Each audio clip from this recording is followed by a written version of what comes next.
When you hear the word leader, what image comes in your mind? A CEO in a suit? Someone with a corner office? For me, true leadership goes beyond the job titles or authority. In today's fast changing world, the old playbook just doesn't cut it anymore. Hi, I'm Jackpal Singh, and you are listening to InnerShift Podcast, where we go beyond the surface success and talk about the shift that truly matters. For a very long time, I also bought into the classic definition of a leader, someone who is loud, confident, always in charge. It's what we saw in movies, boardrooms, and in leadership books for years. But the real leadership is often quiet, it's subtle. It's not about commanding people, it's about inspiring them. A true leader isn't defined by position, it's by influence, empathy, and integrity. They're not the loudest voices in the room, but they're the ones others trust when it matters. I've worked with several leaders in the corporate world, and the ones who made real impact weren't always the ones those were in spotlight. They were the ones who made others shine. So what are the traits that defines a real leadership? So here are a few things that consistently keep coming up. Self-awareness. They know their strengths, their triggers, and their limitations. They're open to feedbacks and willing to change. Empathy.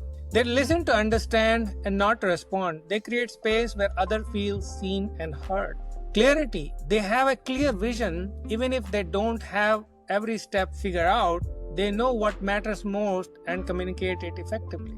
Resilience. They recover from setbacks without losing the momentum. They know failure isn't final, it's just a feedback. Humility. They don't fake it, they give credit, take responsibility, and admit when they're wrong. These aren't traits you're born with. They can be developed step by step. It's just the intention that is the key. Let me tell you a quick story. There was a time in my career when I had to lead a very large cross-functional team, over 100 people with different technical functional background, all working under extreme pressure on a high-stake project with fixed timelines. I was under immense stress, but something unexpected happened. After the successful implementation during the farewell party, few senior leaders pulled me aside and said, "Everyone on this project worked long hours, but not once did we hear any complaint." It was like they were on a mission. At the time, I didn't fully understand what they meant, but later I realized I wasn't just about getting things done. It was about why we were doing it. I had unknowingly helped the team connect to the purpose of a teamwork and helping their colleagues. And that made the difference. The people didn't just follow the task, they follow energy, intention, and the purpose.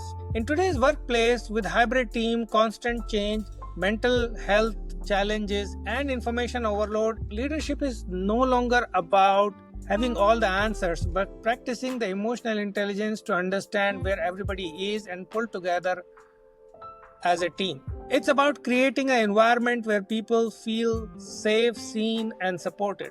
Leadership today have to wear multiple hats: coach, a communicator, a problem solver, emotional stabilizer, and a vision carrier.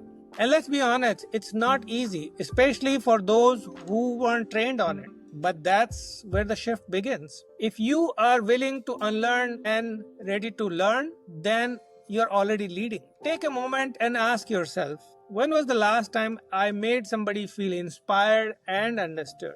Do I know what energizes my team? Even myself. I'm reacting out of fear or responding to clarity.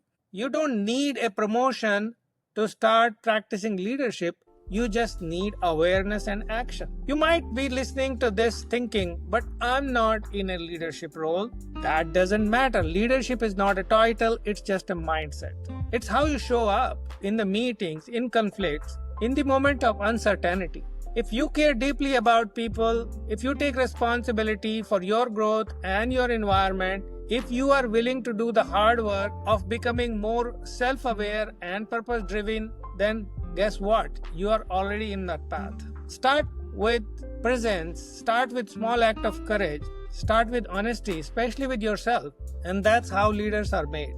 If any part of this episode resonated with you, take a moment to reflect. Maybe journal it. If you are on a path of becoming a stronger and more conscientious leader in your work or in life, then check my coaching work at singlifecoaching.com. If you know someone who is quietly leading, tag them, send them this episode, or just say thank you. Thank you for being here. You are listening the InnerShift Podcast. Until next time, keep leading from within.